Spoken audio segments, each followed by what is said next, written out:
என் அன்பு பிள்ளையே, உனக்கான நன்மைகளைச் செய்து கொடுப்பதற்காகவே உன் தாயானவள் இன்று உன்னைத் தேடி வந்திருக்கின்றேன். என் பிள்ளையே, இன்று உன் அம்மா உனக்குக் கொண்டு வந்திருக்கின்ற செய்தியைக் கேட்டால் நீ மிகவும் மகிழ்ச்சியடைந்து கொண்டிருப்பாய். என் பிள்ளையே, இன்று உன் வாழ்க்கைக்கான ஒரு செய்தியைத்தான் உன் அம்மா சொல்வதற்காக வந்திருக்கின்றேன். உன் வாழ்க்கையில் இதுநாள் வரையிலும் நீ பட்ட அத்தனை கஷ்டத்திற்கும் உனக்கு விடிவு காலம் வரப்போகின்றது. இதிலிருந்து நீ எப்படியும் மீண்டு வந்து விடுவாய் என்ற நம்பிக்கை உன் அம்மாவிற்கு இன்னும் வந்துவிட்டது. என் பிள்ளையே, மனதில் என்னென்ன ஓடிக்கொண்டிருக்கின்றது? இன்று உன் அம்மா உனக்கு சவால் விட்டு சொல்கின்றேன்.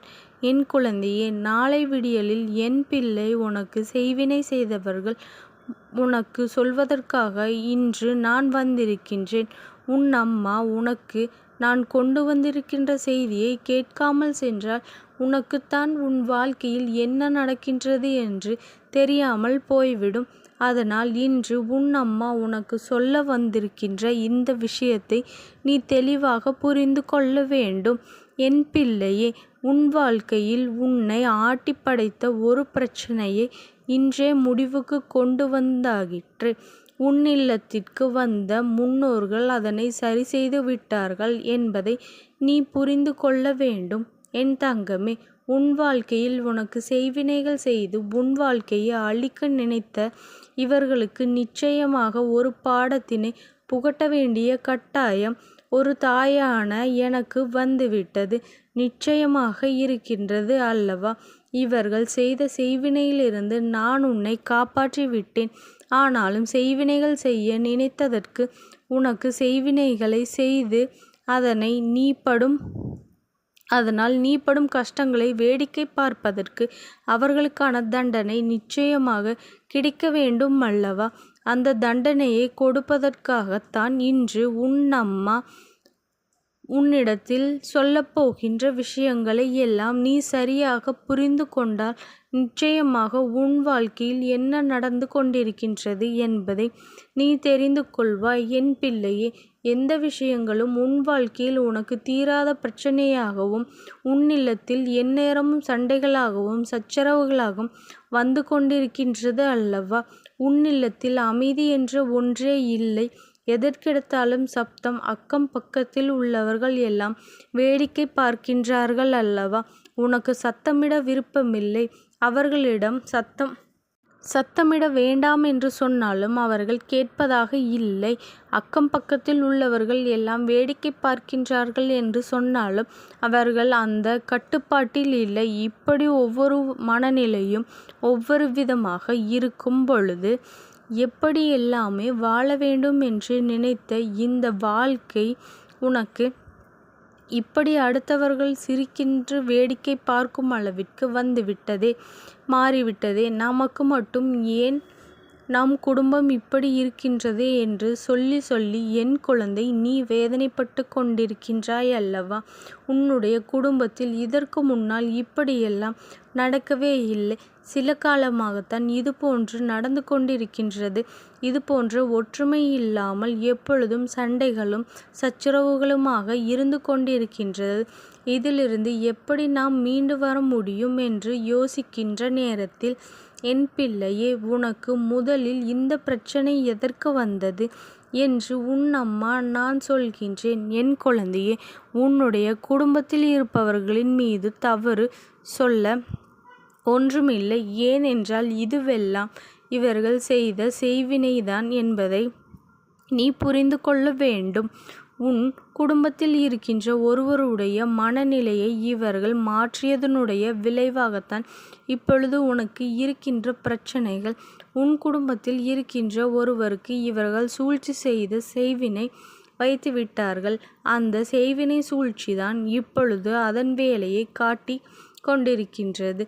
இதிலிருந்து நிச்சயமாக அவர்களை மீட்டு கொண்டு வர வேண்டும். இவர்களோடு புதிதாக வைத்திருக்கின்ற இந்த பழக்கம்தான் உன்னுடைய குடும்பத்தின் சந்தோஷத்தை சீர்குலைத்து கொண்டிருக்கின்றது என்பதனை நீ முதலில் புரிந்து கொண்டால் போதும். மற்றவையெல்லாம் உன்னை விட்டு தானாகவே விலகி ஓடிவிடும் என்பதை நீ மறந்து விடாதே. என் குழந்தையே, உன் அம்மாவிடம் வந்து கண்ணீர் சிந்துகின்றாய் அல்லவா? தாயே, என் வாழ்க்கை இப்படியே சென்று விடுமா? இந்த வாழ்க்கையை இதற்கு மேலும் நான் எந்த விஷயங்களிலும் மகிழ்ச்சி அடைந்துவிட முடியாதா என்று எல்லாம் எண்ணி வேதனைப்பட்டு கொண்டிருக்கின்றாய் அல்லவா? என் குழந்தையே, மனவேதனைப்படுகின்றாய் அல்லவா?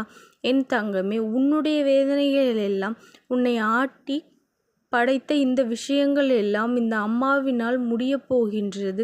நான் அதற்கெல்லாம் முற்றுப்புள்ளி வைக்கப் போகின்றேன்.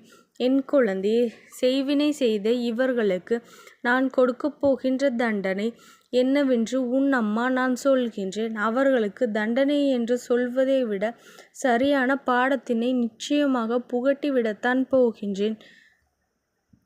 இவர்களினுடைய எண்ணங்கள் என்னவாக இருக்கின்றது தெரியுமா? நாம் என்ன வேண்டுமானாலும் செய்துவிட்டு போகலாம். இவர்களால் நம்மை என்ன செய்துவிட முடியும் என்று நினைக்கின்றார்கள் அல்லவா? ஆனால் உண்மையில் இவர்களுக்கு தெய்வத்தின் மீது பயமில்லை என்பதுதான் உண்மை. அடுத்தவர்களின் வாழ்க்கையை அழிக்க நினைக்கும் பொழுது தனக்கு அது திரும்ப வரும் என்கின்ற எண்ணம் முதலில் இவர்களுக்குள் இருக்க வேண்டும்.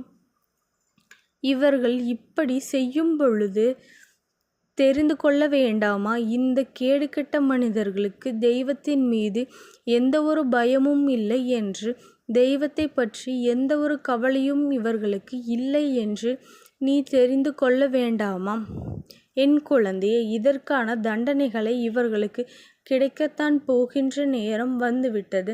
இதற்கான சூழ்நிலைகள் எல்லாம் மாற வேண்டிய கால நேரமும் வந்துவிட்டது. என் குழந்தையே, இந்த வாழ்க்கை உனக்கு தந்திருக்கின்ற அத்தனை சோதனைகளையும் இனிமேல் நீங்க வேண்டும். இந்த வாழ்க்கை உனக்கு கொடுத்த அத்தனை கஷ்டங்களும் பதிலடி தந்து அவை யாவும் உன்னை விட்டு விலக வேண்டும். யாருக்காக இத்தனை காலமும் நீ பிரச்சனைகளை சுமந்தாய் என்பதை உணர்ந்து கொண்டால் இந்த செய்வினை செய்தவர்களினுடைய எண்ணங்கள் எல்லாம் அப்படியே நீங்கிவிடும். என் குழந்தையே, இவர்களுக்கு நான் கொடுக்க போகின்ற பாடம், எந்த ஒரு விஷயத்திற்காக உன் வாழ்க்கையில் செய்வினைகள் செய்ய இவர்கள் துணிந்தார்களோ, எந்த ஒரு விஷயத்தை உன் வாழ்க்கையில் ஏற்படுத்தி உன்னை காயப்படுத்த இவர்கள் நினைத்தார்களோ, அந்த ஒரு விஷயம் நான் அவர்களுக்கே செய்து கொடுக்கப் போகின்றேன்.